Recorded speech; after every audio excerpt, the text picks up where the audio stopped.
Did I just make a second cup of coffee? I did.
Meeting's over. George is on the way to get the kids. I was answering some emails. I was getting the video up for the day, all of that stuff. I'm definitely tired. And I'm wondering if I think there's potentially two things at play. One, it could be that I'm sick or coming down with something, which isn't actually all that unusual for finishing a book and finally the final push of getting everything out and then having some downtime needed afterward, especially because I've been running Spooktacular event, doing mastermind groups for Publish and Thrive. There've been 10 really big projects all going on at once, and it's been intense focus. And now a lot of it is winding down.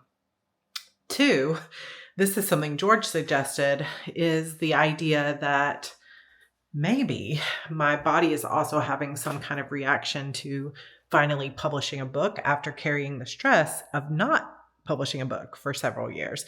So maybe some of that is kind of like a detox and a winding down of finishing a major project or a major milestone and taking some of that off my shoulders. Is just maybe not even having realized how much I was holding that tension for so long. So now it's really about, how do I keep moving forward today, but also get some rest? Because you could probably see it, as opposed to this morning, my eyes are just starting to get super tired. I have Spooktacular giveaways, a bunch of books to order. I have packing to do for Sunday. I also have a stack of books. So let's talk about the books, because that'll be fun. So I went through a bunch of my books, just different bookshelves throughout the house, and picked up this stack of books that each one has some kind of element that is comparable or inspiring for my current series. So let's take a look at these. Most of these I have not read, but I have been hoarding them because my TBR is probably so big at this point in terms of physical TBR and Kindle TBR, that it's going to be a million years. I'll be 89 years old before I finish these books, and that's if I never buy anything new. So anyway, Light Lark. This is a kind of a romantasy that has 6 realms fighting. So mine will have 5, not exactly realms, but kind of. Inside the mirror, there'll be a competition. So Light Lark has that element, and I know there's a second one in this series, but I don't own that yet. I also realized I have the Ballad of Songbirds and Snakes, which I have not read yet. I don't know that this will be enemies to lovers, but I'm pretty sure Light Lark has enemies to lovers. This is just kind of villain origin, I think, but it also is Hunger Games. And, that is one of our favorite competition series. Then we have Fourth Wing. This book is all the rage. So many people have talked about this book over the last couple of years or whenever it came out. And I have been dying to read it, and I have not read it yet. So I do already have the second book. I just haven't read either one because that's going to be a recurring theme. I never have time to read because I don't make time to read. So that is one of my big things for this last part of 2024 and moving into 2025. I want to set a reading goal that's very specific. A lot of my reading time over the last few years has been more like learning. So nonfiction books, things about productivity and project management, systems, getting things done, mindset, daughter of narcissistic mom, like just all these things. And I think part of what has been affecting me in terms of my writing is that I haven't been reading as much. Now this year I made a decision I was going to read more, and I've probably read 10 fiction this year. But that's not enough. I want to be reading like 40, 50 fiction. So I have to find time in my schedule. I have to make it a priority. Sometimes, and tell me if this is true for you too, if you're a workaholic or, just busy. Sometimes, even though I'm like, ooh, I would love to read that book and I would really enjoy it right now, I think, well, if I get into it, I'm not going to want to put it down. So then I won't get my work done later, or I'll read a little bit and then I won't be able to get back into it. And then it'll just make me feel anxiety because I want to be in that story world and I don't have time to be. So I think I have to just get over that and start reading. So anyway, fourth wing, romantasy. And I don't know that it's like exactly challenge, but it's like people that are trying to learn how to be, it's like training, right? So I think it's also enemies to lovers, but what I've heard is that it's light enemies to lovers, like they're not enemies for super long, and then they're like really lovers, which I don't really read or enjoy a lot of super steamy stuff personally, but I think this will be within the bounds of what I enjoy, so we shall see. Heartless Hunter, ultimate enemies to lover. This is like a witch and a witch hunter. Definitely excited to read this one.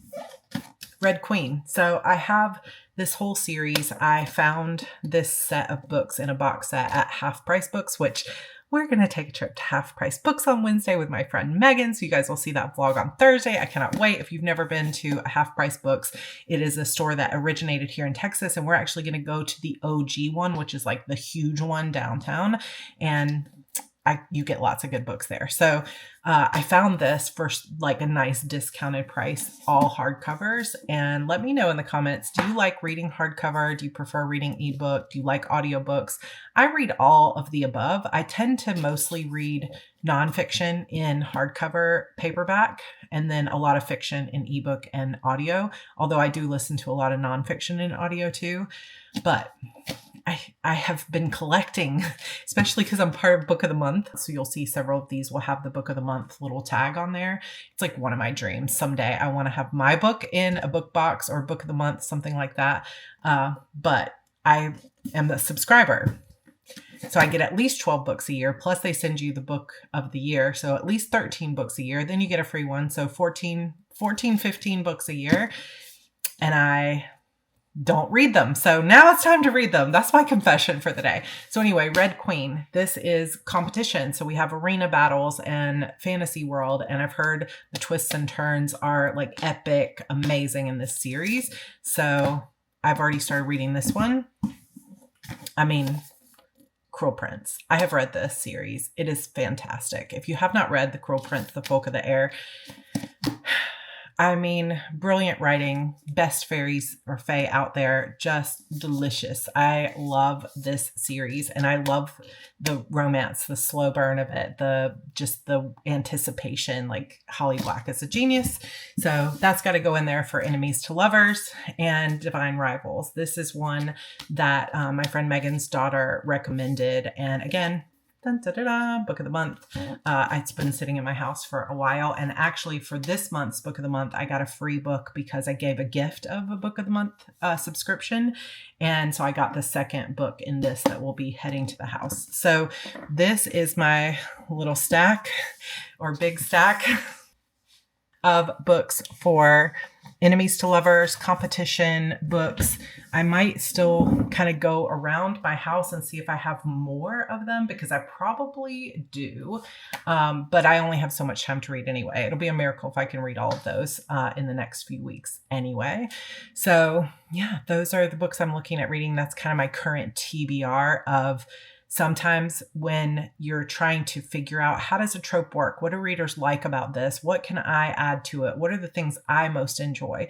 One of the best ways to do that is to watch movies, listen to podcasts, talk to people, read books about that trope or about that style or dynamic in the story, like competitions or any other type of Theodora Taylor, which by the way, she was on the call today. And I was like, Theodora, I have my butter book. She's like, yay, let's talk. But universal fantasies is what she talks about in her book, Seven Figure Fiction. I will link that down below if you're interested in learning more about it. And really pulling in those universal fantasies, those things that resonate across, years and genres, and like The Chosen One, the idea of enemies to lovers, the idea of a girl who's a fish out of water and doesn't belong here, the idea of a hero who is morally gray and has done things that he normally wouldn't have done, but because of his circumstances. Like, these are all kind of things that I want to put into this series. And so I want to read how other people have handled those themes and tropes and characters, and not to copy from them, but to learn from them, to understand with more clarity what I love about that, and to understand why I have all these stories and every single book I pulled up is a bestseller. Why have people resonated with those so much? And how can I make sure that my story also resonates with the readers that would, be most likely to enjoy this? So this is some of the prep work. And in a way, it feels very difficult to be sitting here on the 4th and thinking, oh my gosh, I only have, less than 2,000 words. Oh, the kids are home. Heard the door open, to be having a slow start.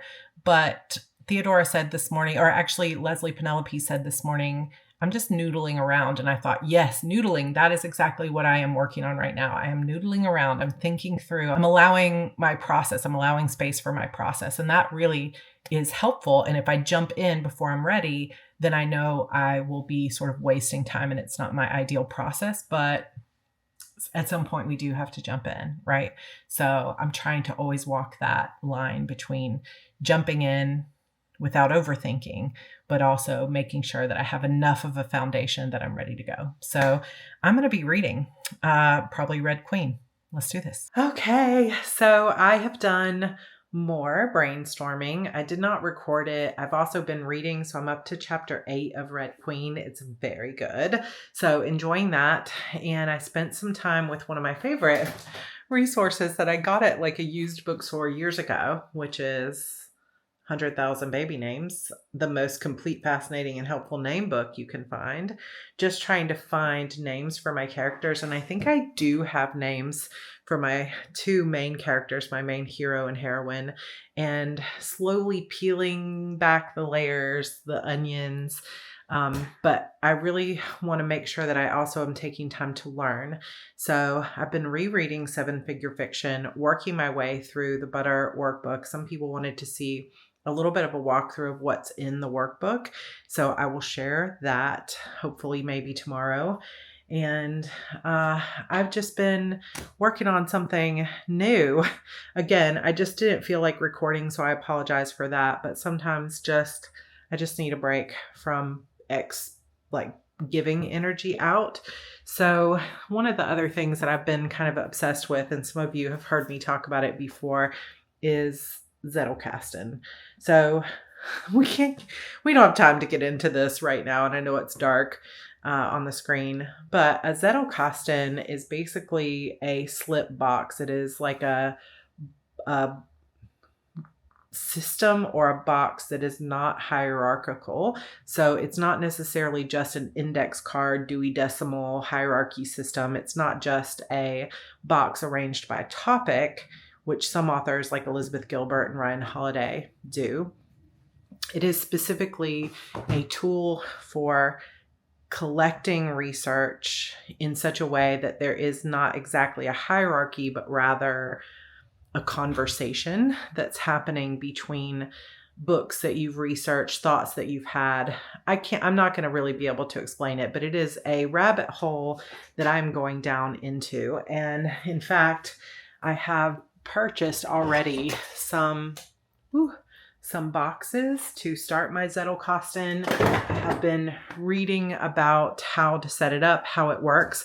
My brain naturally goes to hierarchy, like topics. So for example, if I were going to create a Zettelkasten that is based on what I'm learning about writing books and putting stories together, it makes sense for me to put it together in a way that's like, okay, here's different types of story structure. Here's different types of characters, and to give things a hierarchy to say, here's the topic of characters, and then list all the things I know about writing great characters. But it is specifically not meant to be that. And it's been difficult a little bit for my brain to really understand how it works, but is not a hierarchy. If you have a Zettelkasten of your own, let me know in the comments so we can geek out about it together. I know it's something that I'm going to be learning. Also, another thing that I'm doing just for me that I've talked about in my notebook challenge videos is a project I'm calling Project 48. And when I first embarked on this, it was like September, and I had months until I'm turning 48. But now it's happening in like 2 months. What is today?